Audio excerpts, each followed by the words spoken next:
अपरे नियताहाराः प्राणान् प्राणेषु जुह्वति सर्वेप्येते यज्ञविदः यज्ञक्षपितकल्मषाः।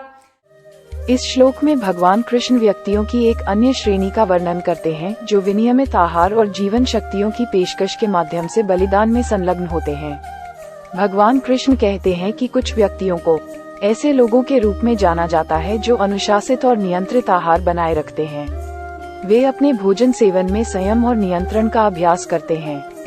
ये व्यक्ति शरीर के भीतर की जीवन शक्तियों को पर्यावरण की जीवन शक्तियों या ब्रह्मांडीय शक्तियों में अर्पित करके बलिदान के अभ्यास में संलग्न होते हैं।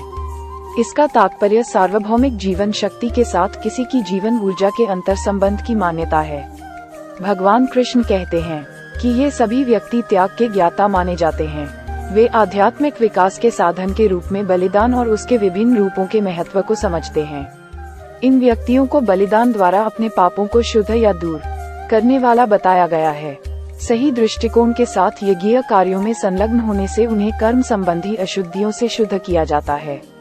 भगवान कृष्ण इस बात पर जोर देते हैं कि इन व्यक्तियों के पास बलिदान के विविध रूपों का ज्ञान है। उनकी समझ मात्र अनुष्ठानिक क्रियाओं से परे बलिदान के आध्यात्मिक महत्व की गहरी समझ तक फैली हुई है। बलिदान के माध्यम से प्राप्त शुद्धिकरण समग्र है, जो न केवल बाहरी कार्यों को बल्कि आंतरिक अशुद्धियों और कर्म अवशेषों को भी संबोधित करता है।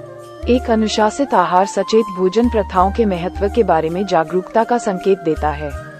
इससे पता चलता है कि जो व्यक्ति अपने भोजन का सेवन नियंत्रित करते हैं वे शरीर और दिमाग दोनों पर आहार के प्रभाव के प्रति सचेत रहते हैं। सार्वभौमिक जीवन शक्ति में जीवन शक्तियों को अर्पित करने का कार्य ब्रह्मांडीय व्यवस्था के साथ व्यक्तिगत अस्तित्व के अंतर संबंध की मान्यता को दर्शाता है।